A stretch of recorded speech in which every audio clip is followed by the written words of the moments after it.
एक बार की बात है, राजा अकबर व बीरबल दरबार में बैठे कुछ अहम मामलों पर चर्चा कर रहे थे।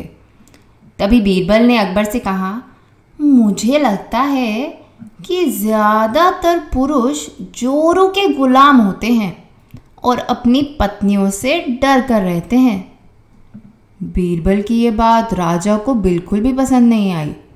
उन्होंने इस बात का विरोध किया। इस पर बीरबल भी अपनी बात मनवाने पर अड़ गया। उन्होंने राजा से कहा कि वे अपनी बात को सिद्ध कर सकते हैं, मगर इसके लिए राजा को प्रजा के बीच एक आदेश जारी करवाना होगा। वह आदेश यह था कि जिस पुरुष के अपनी पत्नी से डरने की बात सामने आएगी, उसे दरबार में एक मुर्गी जमा करनी होगी। राजा बीरबल की इस बात पर तैयार हो गए। अगले ही दिन प्रजा के बीच आदेश कराया गया कि अगर यह बात सिद्ध हो जाती है कि कोई पुरुष अपनी पत्नी से डरता है, तो उसे दरबार में आकर बीरबल के पास एक मुर्गी जमा करवानी होगी। फिर क्या था, देखते ही देखते बीरबल के पास ढेरों मुर्गियां इकट्ठा हो गईं और सैकड़ों मुर्गियां महल के बगीचे में घूमने लगीं। अब बीरबल राजा के पास पहुंचे और बोले, महाराज, महल में इतनी मुर्गियां इकट्ठी हो गई हैं, आप एक मुर्गी खाना खोल सकते हैं, इसलिए अब इस आदेश को वापस ले सकते हैं आप।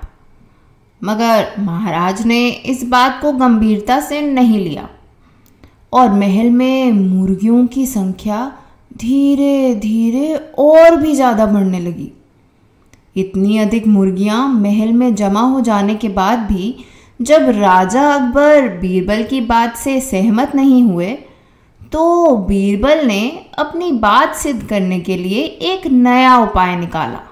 एक दिन बीरबल राजा के पास गए और बोले, महाराज, मैंने सुना है कि पड़ोस के राज्य में एक बहुत ही खूबसूरत राजकुमारी रहती है।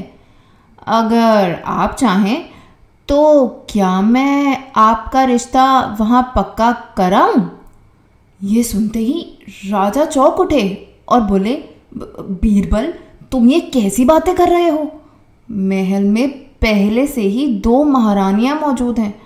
अगर उन्हें इस बात की भनक भी लगी तो मेरी खैर नहीं होगी।